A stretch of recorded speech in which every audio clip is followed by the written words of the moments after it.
وہ شخص آپ کی امت کا سب سے نیک ترین شخص ہوگا، اس کے نام اعمال میں کوئی گناہ نہیں ہوگا۔ جناب سیدنا موسیٰ علیہ السلام صبح اٹھے، راستے میں آپ چلے تو راستے میں آپ نے دیکھا وہی شخص تو کل ملا تھا، وہی شخص آپ بڑے حیران ہوئے۔ اب یہ جماعت کا اسلام یہ کیسے ہو سکتا ہے؟ گناہگار بھی شخص ہو اور نیک ترین شخص ہو۔ کل میں نے اسی شخص کو دیکھا، گناہگار ترین شخص، آج دیکھتا ہوں تو آج یہ نیک ترین شخص۔ کیا معاملہ ہے؟ راز کیا ہے؟ آج سوچتے ہوئے اللہ کی بارگاہ میں حاضر ہوئے، اللہ سے کلام کرنے کا شرف حاصل کیا کوہ طور پر، اور اس کی راہداری کی کیا معاملہ ہے، کیا راز ہے؟ کل دیکھا تو میری امت کا گناہگار ترین شخص وہی، آج دیکھا وہی شخص نیک ترین شخص۔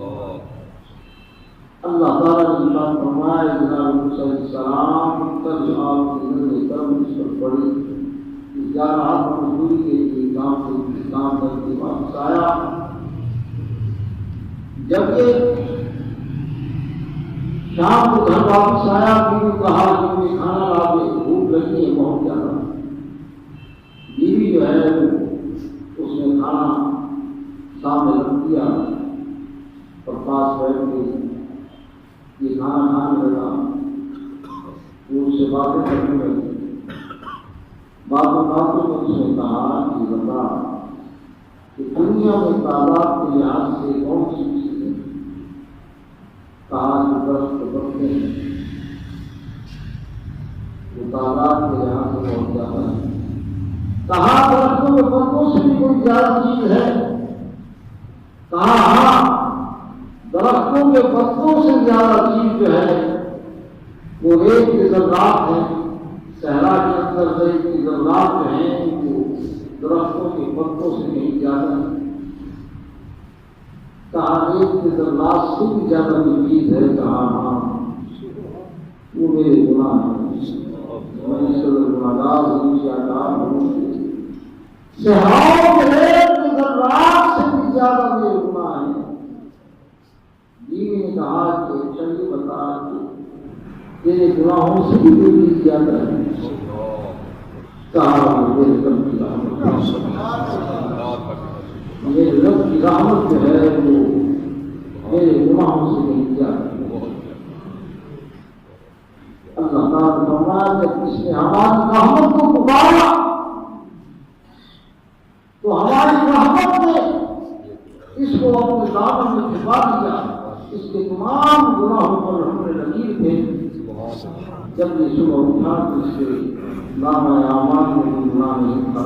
سب سے زیادہ آپ کی امت کا نیک ترین شخص،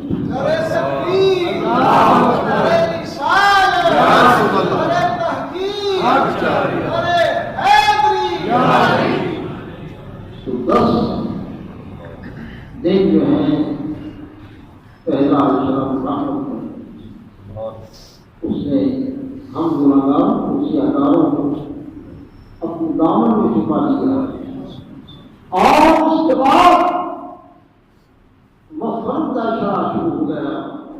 جب مغفرت ہی مغفرت ہے، جو غزار کے لیے مغفرت ہی مغفرت ہے۔